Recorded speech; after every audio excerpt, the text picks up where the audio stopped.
Hi friends, ಇವತ್ತು ನಾನು ಮಜ್ಜಿಗೆ ಹುಳಿ ಹೇಗೆ ಮಾಡೋದಂತ ಹೇಳ್ಕೊಡ್ತೀನಿ. ಫಸ್ಟಿಗೆ ನಾವು ಒಂದು ಪ್ಲೇಟಲ್ಲೆಲ್ಲ ತೆಗೆದಿಟ್ಕೊಂಡಿದ್ದೀನಿ ನಾನು.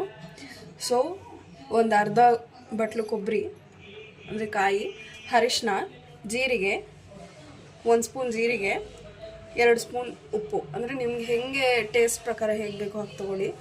ಒಗ್ಗರಣೆಗೆ ಕರಿಬೇವು ತೊಗೊಂಡಿದ್ದೀನಿ, ಕೊತ್ತಂಬರಿ ಒಂದು ಸ್ವಲ್ಪ, ಒಂದು 10ರಿಂದ 6 ಮೆಣಸಿನ್ಕಾಯಿ ತೊಗೊಂಡಿದ್ದೀನಿ, ಆಮೇಲೆ ಶುಂಠಿ ತೊಗೊಂಡಿದ್ದೀನಿ, ಸ್ವಲ್ಪ ಕಡಲೆಕಾಳು ಹುರಿದಿಟ್ಕೊಂಡಿದ್ದೀನಿ ನಾನು. ನೀವು ಬೇಕಂತ ಅಂದರೆ ಹುರುಗಡ್ಲೆನೂ ತೊಗೊಳ್ಬೋದು.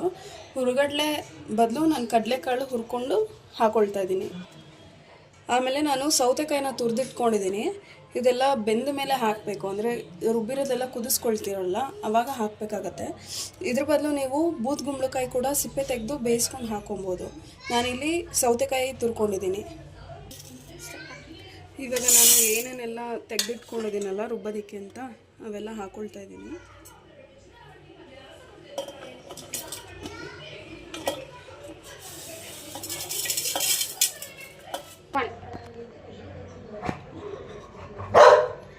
ಇವಾಗ ನಾನಿದು ಎಲ್ಲ ರುಬ್ಬಿಟ್ಕೊಂಡಿದ್ದೀನಿ. ಸ್ವಲ್ಪ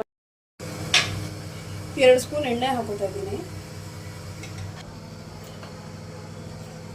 ಎಣ್ಣೆ ಬಿಸಿ ಆದಮೇಲೆ ಸಾಸಿವೆ ಹಾಕೊಳ್ತಾ ಇದ್ದೀನಿ.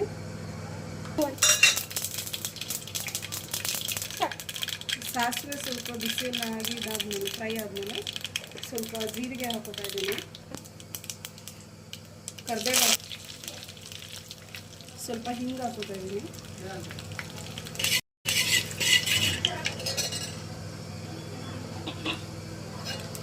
ನಾನು ಆಗಲೇ ರುಬ್ಬಿ ಇಟ್ಕೊಂಡಿದ್ನಲ್ಲ ಆ ಪೇಸ್ಟ್ ಹಾಕ್ತಾ ಇದ್ದೀನಿ.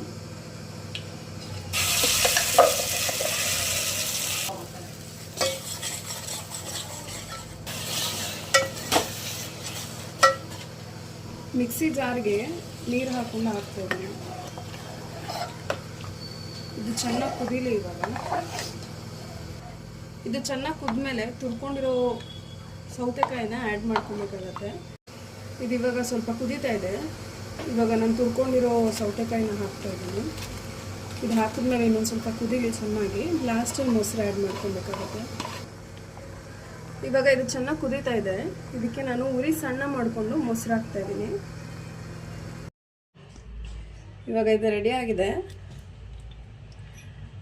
ಅನ್ನದ ಜೊತೆ ಹಾಕೊಂಡು ತಿಂದರೆ ಸೂಪರಾಗಿರುತ್ತೆ.